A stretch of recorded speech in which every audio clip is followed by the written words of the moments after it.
नमस्कार. दिनेश वेखंडे इन्स्टिट्यूट या यूट्यूब चॅनलवरती आपल्या सगळ्यांचं स्वागत आहे. नुकताच गट क पूर्व परीक्षा पार पडली. ही परीक्षा 1 जून 2025 या रोजी पार पडली. तिच्या मॅथ्स आणि रिझनिंग या 20 प्रश्नांचं विश्लेषण आपण या व्हिडिओमध्ये पाहणार आहोत. ठीक आहे. तर पहिला प्रश्न सेट सी मधला हा पहिला प्रश्न आहे. ठीक आहे. तर त्यांनी दिला आहे की एक रेल्वे गाडी 480 किलोमीटर अंतर एक समान वेगाने धावते. ठीक आहे. 480 किलोमीटर एक समान वेगाने धावते. रेल्वे गाडीचा ताशी वेग काय केला 8 किलोमीटर कमी आहे. म्हणजे याचा अर्थ त्याचा वेग हा जास्त असणार मूळता, तो त्यांनी 8 किलोमीटर सध्या कमी केला. त्यामुळे ते अंतर पार करण्यास तिला 3 तास जास्त लागलेले. ठीक आहे. आता मेथडने जर आपण सोडवलं तर त्याचं लॉंग होतं. आपण एक शॉर्टकट मेथड वापरूया, कारण हे फक्त अशासाठी एक्सप्लेनेशन करायचंय की तुम्हाला त्या एक्झामच्या दृष्टिकोनातनं किती कमी वेळामध्ये हे प्रश्न सुटणार आहे. तर काय करायचं, काही काही प्रश्न असतात ते ऑप्शन वरून सुटतात. तर ऑप्शन वरून सुटत असताना पहिला ऑप्शन घ्यायचा, नंतर पहिला ऑप्शन नसेल उत्तर येत तर चौथा ऑप्शन घ्यायचा. ठीक आहे. आपण फर्स्ट पहिला ऑप्शन घेऊया 40 किलोमीटर. तर त्या गाडीचा मूळ वेग असणार 40 किलोमीटर हा मूळ वेग आहे. ठीक आहे. मूळ असणार 40, तर तिचा वेग तो आहे 8 किलोमीटर ताशी कमी केला. याचा अर्थ ते झालं 32. ठीक आहे. आपल्याला एकूण अंतर पार करायचंय 480 किलोमीटर. तर 480 किलोमीटर जर 40च्या वेगाने केलं, 40च्या वेगाने केलं तर किती वेळ लागतं, आणि 32च्या केलं तर किती वेळ लागतं. ठीक आहे. 480 किलोमीटर 32च्या केलं तर किती लागतं. हे 2 शून्य केले, 4 1 4 आणि 12, हे 12 तास जर ती 40च्या वेगाने गेली तर लागतं. जर ती 32च्या वेगाने गेली, 16 दुने 32, 16 त्रिक 48, हे झाले 30. 30 भागिले 2, याचा अर्थ आलं 15 तास. म्हणजे काय की मूळ 12 तास लागत होते, आता 15 तास लागतायत, 3 तास जास्त लागतायत. याचा अर्थ आपला उत्तर आहे ऑप्शन नंबर 1, 40 तास. दुसरा प्रश्न आहे सरासरीचा. यामध्ये पहिल्यांदा काय पाहायचं की प्रश्न काय विचारलेला आहे. प्रश्न विचारलेला आहे मुलींची संख्या किती आहे. ठीक आहे. तर मुलींची संख्या किती आहे असं विचारल्यानंतर आपण मुलींना एक्स मानूया. ठीक आहे. मुली आपण पकडल्या की एक्स आहेत. मुलांची संख्या त्यांनी दिलेली आहे की 25 मुलांनी मिळवलेल्या मार्कांची सरासरी 10 आहे. ठीक आहे. मुलं आहेत 25 आणि त्यांनी मिळवलेल्या मार्कांची जी सरासरी आहे ती 10 आहे. ठीक आहे. 10 आहे.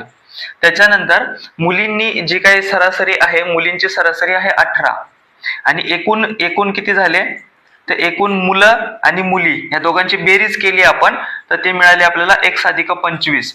टोटल झाले हे एकूण मुलं, त्यांची सरासरी आहे 13.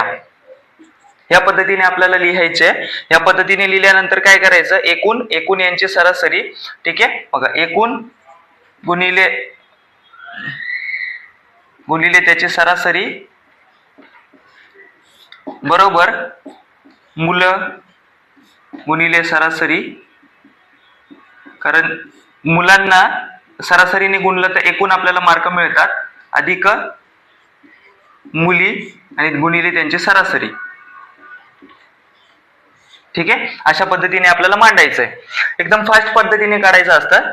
एक्सप्लेनेशन करतो म्हणून त्याला थोडासा वेळ लागतोय. एकूण किती आहेत x अधिक 25, त्यांची सरासरी आहे 13. मुलं आहेत 25, त्यांची सरासरी आहे 10.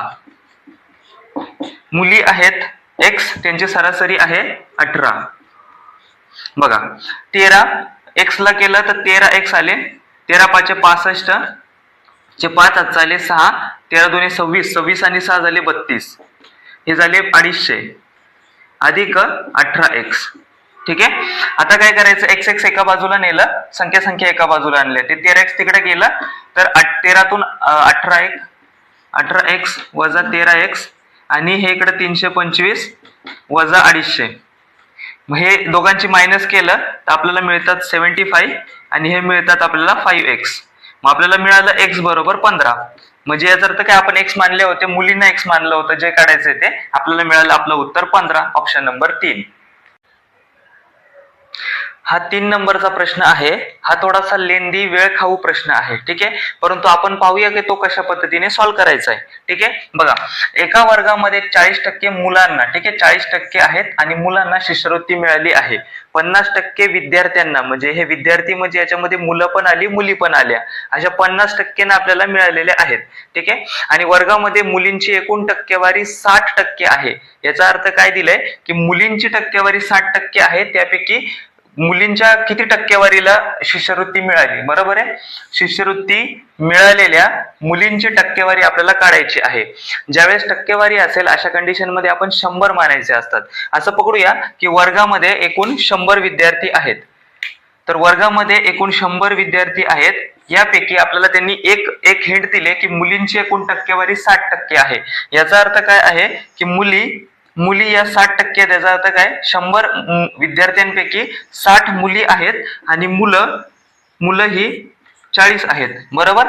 60 मुलं 40 मुली, त्यापैकी 40% मुलांना शिष्यवृत्ती मिळाली. या 40चे 40%, याचा अर्थ हे झाले 16. म्हणजे काय की 16 विद्यार्थ्यांना किंवा 16 विद्यार्थी नाही 16 मुलांना शिष्यवृत्ती मिळाली. जर शिष्यवृत्ती मिळालेल्या मुलांची संख्या 16 आहे आणि त्यांनी सेकंड एक दिले की 50% विद्यार्थ्यांना शिष्यवृत्ती मिळाली, म्हणजे एकूण मुलं प्लस मुली मिळून मिळून 50 विद्यार्थ्यांना शिष्यवृत्ती मिळालेली आहे. त्या 50 पैकी 16 मुलं आहेत, याचा अर्थ 34 या मुली असणार. ठीक आहे, म्हणजे काय 100 एकूण विद्यार्थी आहेत, त्यापैकी 60% मुली आहेत म्हणून 60 मुली, 40 मुलं, 40% मुलांना शिष्यवृत्ती मिळाली म्हणून 16, आणि एकूण विद्यार्थी 50 विद्यार्थ्यांना शिष्यवृत्ती मिळालेली आहे म्हणून 16 मुलं झाली आणि 34 या मुली आल्या. 34 मुली आल्या. आता आपल्याला पाहायचं की या 60 पैकी 34 मुलींना जर शिष्यवृत्ती मिळत असेल तर त्यांची टक्केवारी किती. तर मग 100 म्हणजे 100% म्हणजे किती, 60 मुली आहेत, तर 34 म्हणजे किती टक्के. मग अशा पद्धतीने 34 गुणिले 100 भागिले 60, 00 कट झाले, 340 भागिले 6, 6 पंचे 30, उरले 4, उरले 40, 6 6 36, उरले 4, 6 6 36, 6 6 36 असे होत जातील. याचा अर्थ 55.66, याचा अर्थ ऑप्शन नंबर 2 माझा आन्सर आहे. हा चौथा प्रश्न आहे. यामध्ये दिलेले आहे नफा तोट्याचा दिलेला आहे. ठीक आहे, पण एक शॉर्टकट मेथड असते की ज्या वेळेस 2 वस्तू विकलेल्या असतात, एकावरती सेम तोटा होत असतो, एकावरती सेम नफा होत असतो, तर अशा वेळेस काय करायचं, 20% नफा आणि 20% तोटा सेम होत असेल तर अशा वेळेस काय करायचं, या दोघांची स्क्वेअर करायचा आणि भागिले 100 करायचे असतात. ही एक ट्रिक आहे. जेव्हा आपण ऍक्च्युअली नफा तोटा शिकूया तेव्हा आपण पाहणारच आहोत. तर हे काय करायचं, 20 चा वर्ग करायचा भागिले 100 करायचे. 20 चा वर्ग असतं 400, 400 भागिले 100, आणि यावरती कन्फर्म आपल्याला तोटा होत असतो, कन्फर्म तोटा होत असतो. त्यामुळे हे 2 ऑप्शन कट होतात. आपल्याला फक्त ह्या दोघांपैकी आन्सर येणार आहे, परंतु त्यांनी असं टक्केवारीमध्ये तोटा न देता आपल्याला रुपयामध्ये तोटा विचारलेला आहे. ठीक आहे, आता बघा, जर 2 वस्तू प्रत्येकी 3600 रुपयाला विकले, याचा अर्थ काय झाला, याचा अर्थ आपल्याला विक्री किंमत आपल्याला मिळाली, विक्री ती मिळाली 7200. का, 3600 ला एक वस्तू आहे, प्रत्येकी दोन्ही वस्तू 3600 ला विकल्या, 7200 झाले. ठीक आहे, 7200 रुपये विक्री झाली. आता खरेदी आपल्याला खरेदी किंमत काढायची आहे, जेणेकरून आपल्याला त्यांचा गॅप मिळून जाईल. तर आपण पकडूया की एक्स ह्या खरेदीवरती त्याला 4% तोटा झालाय. याचा अर्थ 96 भागिले 100. अशा वेळेस आपल्याला विक्री किंमत मिळते 7200. ठीक आहे, खरेदी किमतीवरती 4% तोटा म्हणून आपली विक्री किंमत झाली 7200. अशा कंडिशन मध्ये आपल्याला केलं तर आपल्याला x बरोबर 7200 गुणिले 100 भागिले हे 96 भागिले आले, 24 चोक 96 आणि 24 त्रिक 72, 4 एके 4, 25 चोक 100 आणि 25 त्रिक 75. अशा पद्धतीने माझी खरेदी किंमत मला मिळाली 7500. ठीक आहे, खरेदी जर माझी 7500 आहे, ती वस्तू मी दोन्ही वस्तू 7200 रुपयाला विकल्या, याचा अर्थ मला विक्री किंमत माझी कमी आहे, 300 रुपये मला तोटा झाला. याचा अर्थ ऑप्शन नंबर 1. हा 5वा प्रश्न आहे. एक 15 ते 20 सेकंदाचा हा प्रश्न आहे. बघा कसं सोडवायचं ते. एका शिक्षकाचे उत्पन्न आणि खर्च दिलं आहे त्यांनी. ठीक आहे, उत्पन्न आणि खर्च यांचं गुणोत्तर दिले आपल्याला 11/9 दिले. ठीक आहे, 11/9. आणि त्यांनी सांगितले जर त्याची वार्षिक बचत ही 36,000 असेल. ठीक आहे, पण वार्षिक सांगितले आणि आपल्याला मासिक उत्पन्न आपल्याला विचारलेलं आहे. म्हणून आपण काय करूया, या 36,000 ला 12 ने भागलं तर आपल्याला त्याचं मंथली आपल्याला त्याची बचत मिळून जाणार आहे. तर 36,000 ला जर मी 12 ने भागलं, 12×36 म्हणजे माझे 3,000 ही माझी बचत झाली, मासिक बचत झाली. बचत, ठीक आहे, बचत. आता बघा हे कळालं, 36,000 ला 12 ने भागलं कारण आपल्याला वार्षिक बचत दिली होती, आपल्याला मासिक बचत मिळाली. उत्पन्नामधून खर्च जर आपण वजा केला, उत्पन्न आपल्याला असणार, त्याच्यातनं खर्च वजा केल्यानंतर आपल्याला बचत मिळते. यामुळे आपण 11तनं 9 गेलं तर मला 2 मिळाले. तर 2 ही बचत किती आहे, 3,000 आहे. आणि मासिक उत्पन्न आपल्याला विचारलंय, उत्पन्न माझं आहे 11, म्हणून 11 बरोबर किती. तर मग क्रॉस मल्टिप्लिकेशन केलं, x बरोबर 11 गुणिले 3,000 भागिले 2, तर हे झाले 1500 झाले. 0 0 15 1 1505, हातचाला 1, 15 1 15 1 16, 16,500 अशा पद्धतीने माझं उत्तर मला मिळालं, ऑप्शन नंबर 4. उत्पन्नातून खर्च वजा केलं तर मला बचत मिळते. बचत 2 झाली, 11तून 9 गेल्यावरती 2 म्हणजे 3,000. तर 11 उत्पन्न आहे, 11 म्हणजे किती, क्रॉस मल्टिप्लिकेशन करून आपल्याला उत्तर माझं मिळालं 16,500. 6व्या नंबरचा हा प्रश्न आहे, ज्यामध्ये अरुण काम जो करतोय तो सचिनने केलेल्या कामाच्या अर्धे काम करतोय. सचिन जो काम करतोय तो राहुलने केलेल्या कामाच्या अर्धे काम करतोय आणि राहुल ते काम 14 दिवसामध्ये पूर्ण करतोय. तिघे जण दिलेले आहेत. पहिला दिलेला आहे अरुण, सेकंड दिलेला आहे सचिन आणि मग दिलेला आहे राहुल. त्यांनी दिले की राहुल एकटा 14 दिवसामध्ये ते काम करतो, म्हणजे राहुलचं जे काही काम आहे ते 14 दिवसामध्ये पूर्ण करतो. त्याच्यानंतर सचिन एका दिवसात राहुलने केलेल्या कामाच्या अर्धे काम करतो. कामाच्या अर्धे काम आहे म्हणजे काय की जर जो माणूस अर्ध काम करतो त्याला लागणारा जो वेळ आहे, दिवस आहे, ते दुप्पट असणार आहेत. ही ज्याला कन्सेप्ट कळाली त्याला हा प्रश्न लवकर जमतो. तर सचिन राहुलच्या केलेल्या कामाच्या अर्धे काम करतो, याचा अर्थ सचिनला लागणारा जो दिवस आहे, इथे हे 14 दिवस लागतात, तर सचिनला दुप्पट दिवस लागणार, याचा अर्थ सचिन 28 दिवसामध्ये ते काम पूर्ण करणार. ही कन्सेप्ट क्लिअर झाली पाहिजे. अरुणने जे काही काम करतोय तो सचिनने केलेल्या कामाच्या अर्धे आहे, याचा अर्थ काय आहे, सचिनच्या केलेल्या कामाच्या अर्धे असल्यामुळे अरुणला लागणारा जो वेळ आहे तो दुप्पट असणारे, 28 दुने झाले 56. अशा पद्धतीने तिघांचं लागणारे दिवस आपल्याला मिळाले. आता ते तिघ जण मिळून किती दिवसात काम पूर्ण करतील, तर ह्यांचं आपल्याला लसावी करून आपल्याला लसावी मेथडने करायचंय. तर लसावी आला आपल्याला 56, 56 1 56, 28 दुने 56 आणि 14 चौक 56, 14 चौक 56. ठीक आहे, तर मग मिळाले काय आपल्याला 3 आणि 4 7, हे सगळ्यांची टोटल आपल्याला मिळाली 7. हे याला भागायचं असतं, 56 भागिले 7, 7 8 56, 8 दिवस लागणार तिघांना मिळून करण्यासाठी. ऑप्शन नंबर माझा 3 उत्तर आहे. हा 7व्या नंबरचा प्रश्न आहे. यामध्ये एक झाड आहे, तो झाड त्याच्या बुंध्यापासून 1 मीटर अंतरावरती तुटतो. ठीक आहे, सपोज असं आपण पकडूया की हा झाड आहे आणि या झाडाची काय दिले की 21 मीटर उंच आहे तो झाड, म्हणजे याचा अर्थ की पूर्णची त्याची उंची आहे ती 21 मीटर आहे आणि तो झाड त्याच्या बुंध्यापासून म्हणजे त्याच्या म्हणजे बेस पासनं तो 1 मीटर अंतरावरती तुटतो.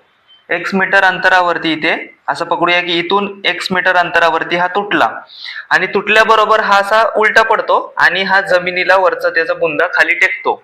तर तो झाडापासून जमिनीसोबत 7√3 मीटर अंतरावरती टेकतो. याचा अर्थ इथून ते जे काही जमिनीवरती अंतर टेकतो ते आलं त्याचं 7√3. ठीक आहे, म्हणजे याचा अर्थ आपल्याला असं डायग्राम मिळते.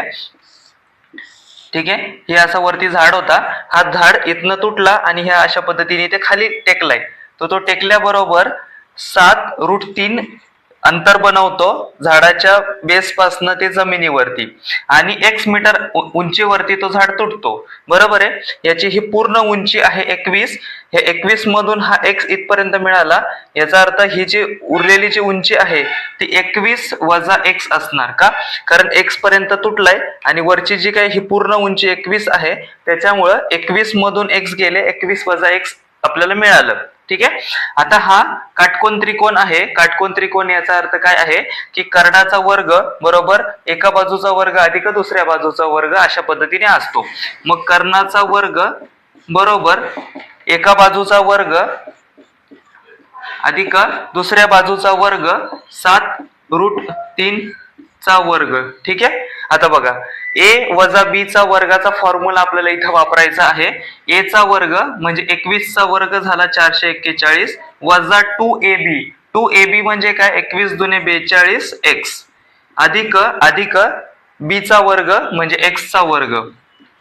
ठीक आहे. इकडे आला x चा वर्ग अधिक 7√3 चा वर्ग, तर हे कसं होणार 7चा वर्ग होणार √3 चा वर्ग म्हणजे गुणिले 3 येणार. तर 7चा वर्ग आला आपल्याला 49 गुणिले 3 अशा पद्धतीने 7चा वर्ग 49 √3 चा वर्ग 3. तर मग आपल्याला काय मिळालं, हा x इकडे आहे तो तिकडे त्या बाजूला गेल्यानंतर वजा वजा होणार, म्हणजे याचा अर्थ ह्या बाजूचा x वर्ग ह्या बाजूचा x वर्ग दोन्ही कॅन्सल होणार. आपल्याला हे मिळालं 441 वजा 42x बरोबर 49 त्रिक 9 त्रिक 27 चे 7 हातचा आले 2 4 त्रिक 12 2 14 अशा पद्धतीने 147 आले. हे मायनस आहेत तिकडे जाताना प्लस होणार, हा प्लस इकडे येताना मायनस होणार, म्हणजे याचा अर्थ 441 वजा 147 बरोबर 42x. मग ह्या दोघांची आपण वजाबाकी केली, म्हणजे बघा कर्णाचा वर्ग बरोबर पहिल्या बाजूचा वर्ग अधिक दुसऱ्या बाजूचा वर्ग हेच आपण सॉल्व्ह करतोय. आता वजाबाकी केली 11तून 7 गेल्यावरती 4 हातचाला 1 14तून 9 गेल्यावरती 5 हातचाला 1 2तून 2 गेल्या 4तून 2 गेल्यावरती 2 म्हणजे 214तून 5 गेल्यावरती 9 294 आणि बरोबर 42x आला. म्हणजे x बरोबर काय आला तर x बरोबर 294 भागिले 42. ठीक आहे.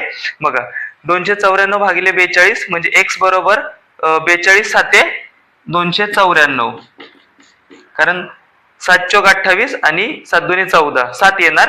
अशा पद्धतीने माझा आन्सर आलं, माझा ऑप्शन नंबर 3. पायथागोरसच्या थेरम नुसार आपल्याला सॉल्व्ह करायचं, आपल्याला फक्त कन्सेप्ट क्लिअर झाली तर अशा पद्धतीने आपण सोडवू शकतो.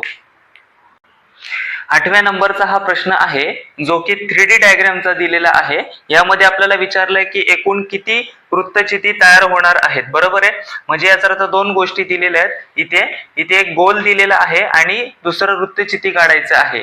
मग आपल्याला गोल वितलवायचा आहे, त्यापासून आपल्याला वृत्तचिती बनवायचे. वृत्तचिती म्हणजे सिलेंडर असतं. मग तयार होणारे जे काही वृत्तचिती असणार आहे ते कसं असणार आहे, घनफळाच्या इतकं असणार आहे. कारण घनफळाला वितळवून आपल्याला वृत्तचिती तयार करायचे आहेत आणि ते किती वृत्तचिती तयार होणार आहेत हे आपण बघूया. तर एकूण वृत्तचिती म्हणजे सिलेंडर असतं. तर एकूण जी वृत्तचिती तयार होणार आहे ती कशी होणार आहे तर बघायचं, घनफळ पाहिजे आपल्याला. कोणाचं तर घनफळ गोलाचे घनफळ आणि आपल्याला काय करायचंय वृत्तचितीचे घनफळ दोघांचं आपल्याला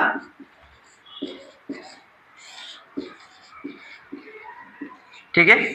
गोलाचं घनफळ आणि वृत्तचितीचं घनफळ दोघांचं घनफळ एकमेकांना डिवाइड केलं तर आपल्याला डायरेक्टली फक्त फॉर्म्युले माहिती असतील तर तुम्हाला इझिली 1 का 10 सेकंदाचा प्रश्न आहे. बघा गोळाचं जे काही घनफळ असतं ते असतं 4/3 पाय r क्यूब असतं, पण ही रेडियस आपण सर्कलची पकडायचे म्हणून आपण RC करूया, त्याचा क्यूब असतो. आणि वृत्तचितीचे जे काही घनफळ असतं ते असतं एरिया गुणिले एक्स्ट्राची बाजू. वृत्तचिती ही अशा पद्धतीची असते सिलेंडर.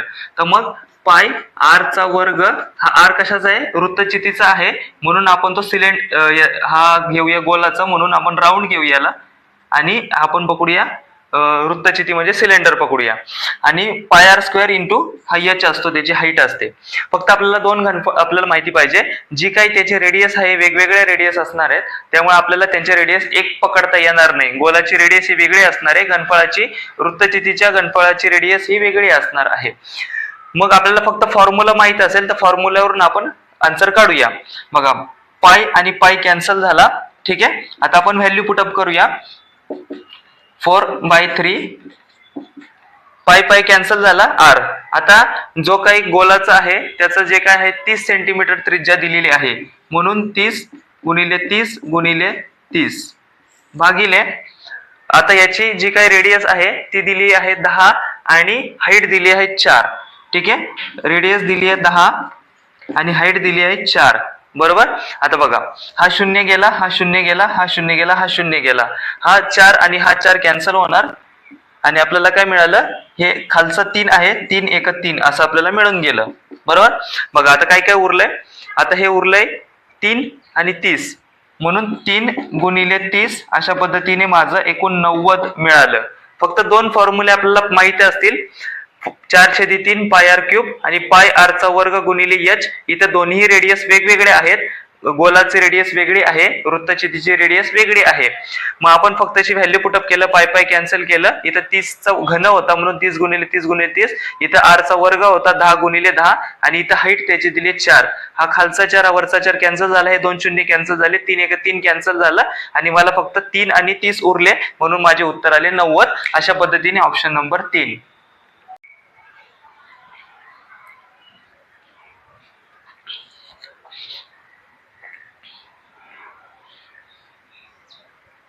हा 9व्या नंबरचा प्रश्न आहे. यामध्ये आपल्याला परिमिती काढायला सांगितली आहे. काही हिंट्स दिलेले आहेत, ते हिंट्सचा जर आपल्याला एकदम करेक्ट वेळेला कळालं तर हा एकदम 15 ते 20 सेकंदाचा हा प्रश्न आहे. हा बघा इथे 5 सेंटीमीटरचा जर डिस्टन्स आहे तर हे सुद्धा 5 सेंटीमीटरचा डिस्टन्स असणार आहे. कारण का, कारण ही जी लांबी आहे आणि ही लांबी सेम आहे. ठीक आहे, इथपर्यंत आणि इथपर्यंतची लांबी सेम आहे. तर ह्या जो मधला जो गॅप आहे हा 3 सेंटीमीटरचा गॅप असणार आहे. जर हा 3 सेंटीमीटरचा गॅप आहे तर हा सुद्धा आपला 3 सेंटीमीटरचा गॅप असणार आहे. हा 3 सेंटीमीटरचा गॅप झाला, हा 3 सेंटीमीटरचा झाला. तर ह्यावरून आपल्याला हे कळालं की ही जी बाजू आहे आणि ही दोन्ही बाजू, ही बाजू आणि ही दोन्ही बाजू हे ॲक्युरेट आहेत, म्हणून 3 आणि 7 10. याचा अर्थ ह्याची जी काही बाजू आहे ही 10 आहे. हे जे 3 सेंटीमीटर आपण काढलेले आहेत ते हे काढण्यासाठी काढलेले आहेत की ते 3 आणि ते 7 आहे, अशा पद्धतीने आपल्याला हे 10 मिळून गेले. आता बघा ह्याचं माप, ह्याचं माप आणि ह्या बाजूचं माप, ह्या बाजूचं माप आणि ह्या बाजूचं माप, या तीनही बाजूंची माप आपल्याला मिळू शकत नाही. कारण आपल्याला काही वेगळं दिलेलं नाही. परंतु हे जे माप आहे 9 सेंटीमीटर, हे डिक्टो एवढंच माप आपल्याला ह्या तिघांचं मिळून आहे. म्हणजे ह्या बाजूचं माप, ह्या बाजूचं माप आणि ह्या बाजूचं माप, तिघांची जर आपण बेरीज केली तर तिघांची बेरीज आपल्याला इथून इथपर्यंत हे, ह्याचं इथपर्यंतचं डिस्टन्स हे आणि ह्याचं हे इथपर्यंतचं डिस्टन्स, अशा पद्धतीने आपल्याला असं हे 9 सेंटीमीटर आपल्याला मिळून जाणार आहे टोटली या तिघांचं. ही बाजू, ही बाजू, ही बाजू, याचं आपल्याला 9 सेंटीमीटर आपल्याला मिळणार आहे. मग बघा आता परिमिती आपल्याला काढायचे, सगळ्या बाजूंची बेरीज करायचे. इथून चालू करतो तर इथून ते इथपर्यंत आपल्याला मिळाले 9. त्यानंतर हे बाजू मिळाली आपल्याला 5. त्याच्यानंतर हे तिघांची बाजू आपल्याला मिळून आपण 9 घेऊया. ठीक आहे, आता ते इथे आलो आपण, ही बाजू आपल्याला मिळाली 2. त्याच्यानंतर ही बाजू आपण घेतलेली आहे, ही बाजू आपण घेतलेली आहे, ही बाजू राहिली 7. ठीक आहे, बघा इथून इथपर्यंत 9 घेतले, इथून इथपर्यंत 5 घेतले, ही बाजू, ही बाजू, ही बाजू, तिन्ही मिळून आपण 9 घेतल्या. ही बाजू जी होती 2 घेतली, ही 7 घेतली आणि ही उरली माझे 10. ते मी इथं 10 माझे घेतोय. ठीक आहे, बघा 9 आणि 5 14, 14 आणि 9, 9 दोन्ही 18, 18 आणि 5 झाले 23, 23 आणि 2 झाले 25, 25 आणि 7 झाले 32, 32 आणि 10 झाले 42. अशा पद्धतीने माझं 42 उत्तर आलं, ऑप्शन नंबर 1. हा 10व्या नंबरचा प्रश्न आहे. यामध्ये एक डेट दिली आहे आणि तिचा आपल्याला वार काढायचा आहे. ज्याचं जर पाठांतर असेल की 15 ऑगस्ट 1947 ला शुक्रवार होता तर त्याचा डायरेक्टली आन्सर मिळून जातं की याचा 14 ऑगस्टला मग गुरुवार असणार आहे. बरोबर आहे, 15 ऑगस्टला जर शुक्रवार असेल तर 14 ऑगस्टला गुरुवार असणार आहे. परंतु ज्याचं पाठांतर नसेल तर त्यावेळेस आपण कसं काढायचं, हे कोड आहे. या कोड मध्ये आपल्याला 2001 च्या पुढचे असतं संडे, 1901 ते 2000 पर्यंत असतं मंडे, 1801 ते 1900 पर्यंत असतं वेनसडे आणि 1701 ते 1800 पर्यंत असतं फ्रायडे. बघा आपण कशा कोड पद्धतीने काढतो ते. आपल्याला दिले त्यांनी 14 ऑगस्ट 1947. ठीक आहे. आता जे शेवटचे दोन आकडे असतात 47, यामधनं एक कमी करायचा आणि इथं लिहायचा. ठीक आहे. आता 47 ला 4 ने भागायचं, याच्यामध्ये लीप वर्ष किती येतात ते आपल्याला पाहायचंय. तर 11 चोक 44, 11 चोक 44 उरले 3, उरलेले आपल्याला गरज नाही, पूर्ण भाग जातो ते घ्यायचे. याचा अर्थ 11 लीप वर्ष असतात, म्हणून मी याच्यामध्ये 11 मिळवले. का 47 ला 4 ने भागला 11 उत्तर येतं, पूर्ण उत्तर येतं, पॉईंटचं घ्यायचं नाही. याचा अर्थ 11 हे लीप वर्ष आले, म्हणून मी इथे 11 घेतले. त्याच्यानंतर आता 14 ऑगस्ट दिलेत, जानेवारी पासून पूर्ण वर्ष आपल्याला मोजायचंय आणि 1947 हे लीप वर्ष नाहीये, त्यामुळे आपल्याला कोडिंग घ्यायचंय. जानेवारी महिन्यामध्ये 31 दिवस असतात, 7 चोक 28 आणि उरले 3, म्हणजे उरतात ते दिवस आपल्याला घ्यायचे. म्हणून जानेवारी मध्ये 3 दिवस उरतात, 3 घेतले जानेवारीचे. फेब्रुवारी महिना हा 28 असतो, 7 चोक 28 पूर्ण भाग जातो, काही आपल्याला उरत नाही, त्यामुळे उरलं 0 उरले म्हणून 0 घेतले. तसंच आपण ज्याचे 31 दिवस असतात त्याचे 3, 30 दिवस असतात 2, 28 असतात त्याचे 0, म्हणून जानेवारी फेब्रुवारी मार्च एप्रिलचे 2, जानेवारी फेब्रुवारी मार्च एप्रिल मे जून जुलै आणि ऑगस्ट, ऑगस्टचे 14, 7 दुने 14, त्यामुळे उरतात 0, म्हणून मी डायरेक्टली 0 घेऊन टाकतो. 14 दिवस आहेत, 7-7 नी ग्रुप बनवायचे, कारण आपला आठवडा 7 दिवसांचा असतो, म्हणून ठीक आहे आपण नंतर घेऊया, होतं ते ग्रुप नंतर चेक करूया. 14 घेतले, 14 पूर्ण दिवस घेतले, 14 ऑगस्ट. आता बघा 7-7 ने भाग द्यायचं, 7-7चा ग्रुप बनवायचं, 7 सकम 42 उरले माझे 4, 11 7 1 7, 7 चोक 4 उरले, 7 1 7 4 उरले, 3 आणि 3 6, 6 आणि 2 8, 8 त्यातलं 8 असतं, त्यामध्ये 7 गेले, उरलं माझं 1. इथे पण 3 आणि 3 6 आणि 2 8, 7 भाग गेला, 1 माझा उरला, 7 दुने 14 माझे 0 उरले. म्हणजे काय करायचंय, एक तर सगळ्यांची बेरीज करा, 7 ने भागा, किंवा 7-7चा ग्रुप करून आपण एक इलिमिनेट करायचा. 7चा ग्रुप केला की आपल्याला तोच वार मिळून जातो, म्हणून आपण असं केलं बघा. 3 आणि 3 6 आणि 2 8, 8 असतात, त्यातले 7 गेले, माझा 1 उरला, 1 लिहिलं. तसंच 3 आणि 3 6 आणि 2 8, 7 गेले माझे, 1 उरलं. असं इथे 7 दुने 14, 7-7 ने भाग द्यायचे, म्हणून 0 उरलं. बघा 4 आणि 4 8, 8 आणि 2 10, 7चा भाग गेला तर उरले माझे 3, म्हणजे याचा अर्थ मला 3 उत्तर आलं. माझा जो कोडिंग आहे 1947चा तो इथे बसतो मंडे मध्ये. मंडे मध्ये मला 3 दिवस मिळवायचेत. का 3 माझे उरलेत, 3 मला मिळवायचे. मंडे मध्ये 3 मिळवले, ट्यूजडे, वेनसडे आणि थर्सडे. थर्सडे म्हणजे गुरुवार. याच्या पद्धतीने माझं मंडे मध्ये हे कोडिंग आहे मंडेचं. मंडे मध्ये 3 दिवस मिळवले तर मला गुरुवार मिळून जातात. मंगळवार, बुधवार आणि गुरुवार, तिसरा दिवस. 11व्या नंबरचा प्रश्न आहे हा की लसावी मसावीचा आहे, परंतु जर आपले पाडेपाठ असतील तर 5 सेकंदाचं उत्तर आहे. बघा 12 मुलांना प्रत्येकी सारखे आंबे वाटले तर 8 आंबे उरतात. मग आपल्याला 12 ने भाग द्यायचा आहे. बघा 12 72, 12 7 84. जर 12 मुलांना प्रत्येकी 7-7 आंबे वाटले तर 84च्या 84 जातात, आपल्याकडे उरत नाहीत.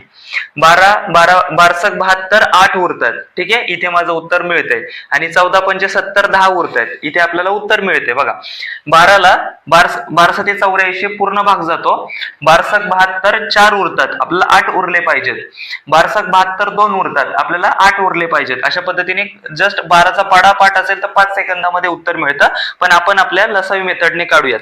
ठीक आहे, बघा 12 उरतात 8, त्याच्यानंतर 14 मध्ये उरतायत 10. ठीक आहे, बघा ह्यांचा गॅप कितीचा आहे, 4चा. यांचा गॅप कितीचा आहे, 4चा.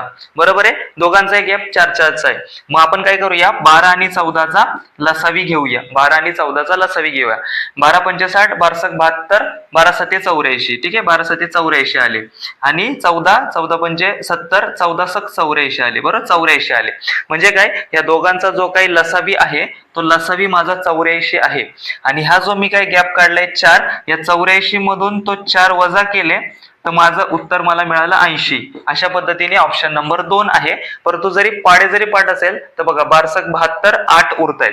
आणि 14 मुलांना जर सारखे आंबे वाटले, 14 पंचे 70, 70 आंबे वाटले गेले, 10 आंबे माझे उरले. जर पाठ असतील तर 5 सेकंदाचं पण निघतं. आणि ही मेथडने केलं तर असं असतं, दोघांचा गॅप सारखा असतो 4 4. 84 माझं त्यांचा लसावी आला, लसावी 84 आला, त्यांचा गॅप त्याच्यातनं वजा केले, माझे 80 उत्तर मला. हा 12वा प्रश्न आहे. यामध्ये रांगेतील क्रम विचारलेला आहे. तर बघूया असं कुठल्या पद्धतीने आपण शॉर्टकटने याचं उत्तर काढू शकतो. एका वर्गामध्ये n हा 5व्या क्रमांकावर आहे. जर तो दिला नसेल की शेवटून आहे तर आपल्याला गृहीत धरावं लागतं की तो 5वा असणार. ठीक आहे. आता शेवटून आणि पुढून आहे, मग त्याच्यामुळे उभी रेष मारायची जेणेकरून आपल्याला सोपं पडतं. आपण एक उभी रेष मारूया. ठीक आहे. आता हा जो n आहे, हा जो n आहे हा काय आहे, 5वा आहे, 5व्या क्रमांकावर आहे. याचा अर्थ काय, ह्या n च्या वरती 4 जण असणार आहेत आणि एक n असणार आहे. बरोबर. ठीक आहे. त्याच्यानंतर यस हा शेवटून 8व्या क्रमांकावर आहे, शेवटून 8व्या क्रमांकावर आहे यस, आणि इकडे जण किती असणार, 7 जण असणार, मग यस असणार आहे. n हा 5व्या क्रमांकावर आहे, इथे 4 जण असणार, हा 5वा असणार. यस हा शेवटून 8वा आहे, इथे 7 जण असणार, एक जण यस असणार. त्यानंतर सांगितले टी हा n च्या नंतर 6वा आहे, n च्या नंतर 6वा आहे कोण, टी. 6वा याचा अर्थ या दोघांमध्ये 5 जण आहेत आणि त्याच्यानंतरचा हा 6वा जण आहे, टी असलाय. ठीक आहे. आणि त्यानंतर सांगितलंय n व यस यांच्या मध्यभागी टी आहे. n आणि यस यांच्या मध्यभागी असणार. याचा अर्थ काय झाला की जसे इकडे 5 आहेत तसेच इकडे सुद्धा 5 जण असणार आणि मध्ये टी असणार, म्हणजे बरोबर यांच्या मधोमध हा 6वा झाला आणि यसच्या पण इकडे हा 6वा झाला, मधोमध आला. आता त्यांनी विचारले की वर्गामध्ये एकूण किती विद्यार्थी, वर्गामध्ये एकूण किती विद्यार्थी आहेत. मग या सर्वांची जर आपण बेरीज केली तर आपल्याला एकूण आन्सर मिळून जातं. बघा 4 आणि यस हा एक 5 झाला, 5 आणि 5 10 झाला, टी 11 झाला, 11 आणि 5 झाले 16, 16 आणि हा यस 17 झाला, 17 आणि 7 झाले 24. अशा पद्धतीने 24 सगळ्यांची बेरीज केली. ऑप्शन नंबर माझा 2 उत्तर आहे. हा 13वा प्रश्न आहे जो की घड्याळावरती आहे आणि एकदम 10 सेकंदाचा प्रश्न आहे. म्हणजे काही काही प्रश्न हे लेंदी आहेत तर काही काही प्रश्न आपल्याला कमी वेळामध्ये सुद्धा सुटतात. बघा रिंकूचं घड्याळ आहे, ते घड्याळ आपण असं दाखवूया, घड्याळ आहे आणि त्यामध्ये 9 वाजले आहेत. सिंपल आहे, इथे 12 असणार आणि इथे 9 आहेत. ठीक आहे. अशा कंडिशन मध्ये आपल्याला असं दाखवूया की हा मिनिट काटा आहे आणि हा तास काटा आहे. ठीक आहे. हा छोटा आहे, हा मोठा दाखवला. बरोबर. मग 9 वाजलेत. मग आता त्यांनी पुढे काय सांगितलेत, तास काटा पश्चिमेकडे आहे. तास काटा ही बाजू जी आहे 9 वाजलेली तास काट्याची, ही बाजू आहे पश्चिम. ठीक आहे. आणि पश्चिमेच्या जी अपोजिट बाजू असते ती असते पूर्व. आणि म्हणजे याचा अर्थ आपल्याला नॉर्मल दिशा दिलेल्या आहेत. इकडेच पश्चिम असते आपली, इकडेच पूर्व असते, इकडे उत्तर असते आणि इकडे दक्षिण असते. आणि त्यांनी सांगितलं मिनिट काटा कोणत्या दिशेला असेल, तर ऑब्विसली मिनिट काटा हा वरती आहे. मिनिट काटा जो की 12 वर असतो, तास काटा 9 वर असतो आणि मिनिट काटा उत्तरेकडे आहे. ऑप्शन नंबर 3 माझं बरोबर आलं. 14व्या नंबरचा प्रश्न आहे जो रिझनिंगचा आहे आणि वेळ खाऊ आहे. कारण लॉजिक कळालं तर एका मिनिटात कळतं आणि नाही कळालं तर खूप वेळ जातो. त्यामुळे हा असा प्रश्न शेवटी सोडवायचा असतो. तरी बघूया यामध्ये काय लॉजिक वापरलं होतं त्यांनी. तर त्यांनी असं केलं होतं की प्रत्येकांची बेरीज केली होती, परंतु घेताना त्यांनी A4, B6, C8 असं करत करत त्यांनी घेतले होते. 2-2 संख्या पुढे पुढे वाढवत जायची, परंतु सुरुवात मात्र 4 ने केली होती. बघा पी बद्दल घेतले होते त्यांनी 34, त्यानंतर बी बद्दल घेतले होते 6, सी बद्दल घेतले होते 8 आणि यम बद्दल घेतलं होतं 28. ठीक आहे. आता बघा 34 आणि 6 झाले 40, 40 आणि 8 48, 48 आणि 28 होतात 76. म्हणजे सगळ्यांची बेरीज आपली 76 येते. तसंच आपण बघूया ह्याची डी बद्दल घेतले त्यांनी 10, त्याच्यानंतर एन बद्दल घेतले त्यांनी 30 आणि ओ बद्दल घेतले त्यांनी 32 आणि ए बद्दल घेतले त्यांनी 4. बघा 10, 30 आणि 10 40, 40 आणि 32 होतात 72, 72 आणि 4 झाले 76. ठीक आहे. तसं आपल्याला ऑप्शन नंबर जो 3 आहे तो ह्यामध्ये सुटतो. कसं होतं की आता आपल्याला प्रत्येक गोष्टी चेक कराव्या लागतील. अशा वेळेस काय करायचं, पहिलं चेक करायचं, शेवटी चेक करायचं आणि मग 3 नंबरचं चेक करायचं. असं केलं तरी चालेल, किंवा पहिले शेवटी चेक करायचं 4 नंबर, नंतर 3 नंबरचं चेक करायचं. मग अजून पण वेळ वाचेल. पहिले शेवटचं चेक करायचं, मग 3 नंबरचं करायचं. तर के आणि जे, आता इथे आपण के आणि जे टाकलं. बघा ई बद्दल घेतले त्यांनी 12, त्यानंतर आता आपण घेतलं के साठी घेतले त्यांनी 24, त्यानंतर आता जे बद्दल घेतले त्यांनी 22 आणि एच बद्दल घेतले त्यांनी 18. आपण केलं 12 आणि 4 झाले 16, 16 आणि 20 झाले 36, 36 आणि 2 झाले 38, 38 58, 58 आणि 8 झाले 66, 66 10 76. म्हणजे अशा पद्धतीने माझं उत्तर येतं 76. आडवी बेरीज झाली. तसंच आय बद्दल घेतले त्यांनी 20, त्यानंतर घेतलं आपल्याला जी घ्यायचे, जी आलं 16, त्यानंतर एफ बद्दल घ्यायचं आपल्याला 14 आणि एल बद्दल घ्यायचं आपल्याला 26. बघा 20 इथे पकडलं, 26 आणि 4 झाले 30, 30 आणि 10 झाले 40, 40 आणि हे 30 70 76, म्हणजे ह्यांची बेरीज सुद्धा आपली 76 येते. अशा पद्धतीने माझं ऑप्शन नंबर 3 माझं उत्तर आहे या प्रश्नाचं. 15 नंबरचा प्रश्न आहे हा, जो की तुम्ही ऑप्शन वरून पण काढू शकता आणि मेथडने सुद्धा काढू शकता. ऑप्शनने असं की पहिले बघायचं की याला 160 ला कशाने भाग जातो आणि मग ऑप्शन चेक करून करायचं. आपण मेथडने सॉल्व्ह करूया.